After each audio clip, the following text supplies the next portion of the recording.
கபரில் கேட்கப்படும் மன் ரப்புக் உள்ளே வைத்தவுடன் இன்று பூமிக்கு மேல் வாழ்கிறோம், ஒரு நாள் இந்த பூமிக்கு கீழ் செல்வோம்.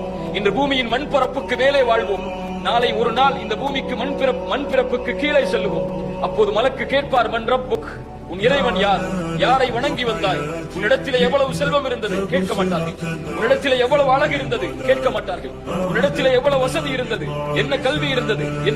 என்ன பேரை கொண்டு வாழ்ந்தாய்? என்ன மதிப்பை கொண்டு வாழ்ந்தாய்? இதெல்லாம் கேட்க மாட்டார்கள். கேட்கப்படும் முதல் கேள்வி அறிமுகம் இல்லாமல், மன் ரப்புக், உன் இறைவன் யார்? முதல் பதிலாக ரப்பி அல்லாஹ், என்னை படைத்த இறைவன் அல்லாஹ், லா இலாஹ இல்லல்லாஹ் என்று எவர் சொல்லுவாரோ அவர் வெற்றி பெறுவார். கபரில் இருந்து எழுப்பப்படக்கூடிய விசாரணை அல்லாஹ் ரப்புல் ஆலமீன் லா இலாஹ இல்லல்லாஹ் கொண்ட மக்களைத்தான் அல்லாஹ் விசாரணை செய்வார்.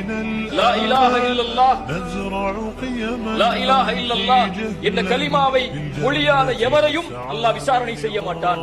அவர்கள் விசாரிக்கப்படாமலேயே, அவருடைய நீதிகள் நேர்மைகள் எல்லாம் கேட்கப்படாமலேயே அவர்கள் நரகம் நுழைவார்கள். அல்லாஹ் அந்த கூட்டத்திலிருந்து எம்மை பாதுகாப்பானார்கள்.